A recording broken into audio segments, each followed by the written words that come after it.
Yeah. Saat dunia menertawakan kebenaran, siapa yang tetap berdiri?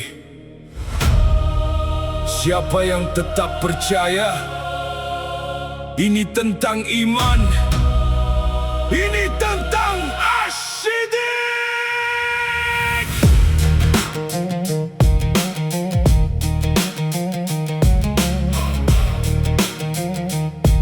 Yeah.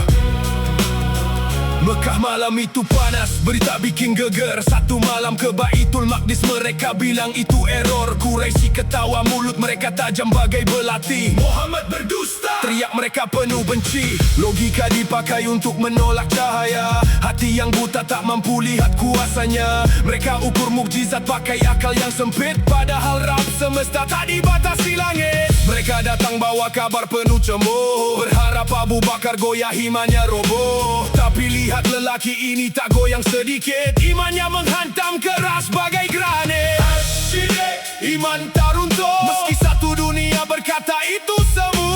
Ashidik, hati tak rapuh kalau Rasul berkata itu pasti teguh. Bukan soal semua orang percaya, tapi apakah imanmu hidup saat diuji dunia? Ashidik, dengarkan ini baik-baik, iman sejati tak lahir dari logikamu yang naik turun. Lalu Abu Bakar berkata tanpa ragu, tanpa jeda, tanpa takut, tanpa malu, jika Muhammad yang berkata maka itu benar. Kalimat singkat tapi menghantam bagai petir menyambar. Bukan sekadar ucapan dari bibir, itu iman yang tumbuh dari hati yang hadir. Saat manusia butuh bukti demi bukti, pecinta Nabi yakin sebelum semua mengerti. Hari ini pun sama, cuma zaman berbeda. Banyak yang malu saat sunnah dihina manusia. Jenggot dicibir, hijrah ditertawa, ngaji dibilang sok suci, taat malah dicela. Saudaraku dengar ini keras tapi nyata, jangan ukur agama dengan standar manusia. Kalau kebenaran datang dari Rasul mulia, tunduk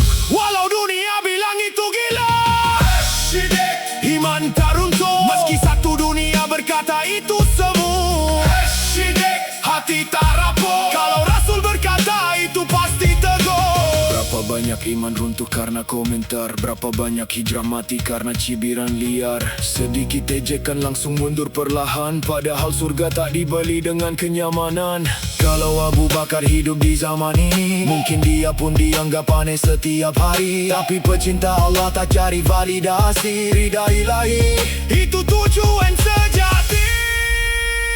Wahai hati, saat semua orang meragukan jalanmu, saat sunnah terasa asing,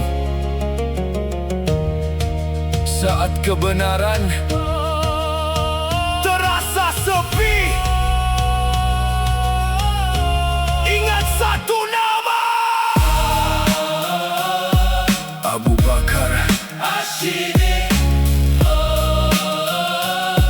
Jadilah orang yang berkata, jika Rasul yang mengajarkan, maka aku percaya. Sebab iman sejati bukan ketika mudah, tapi saat dunia menolak dan kau tetap sujud.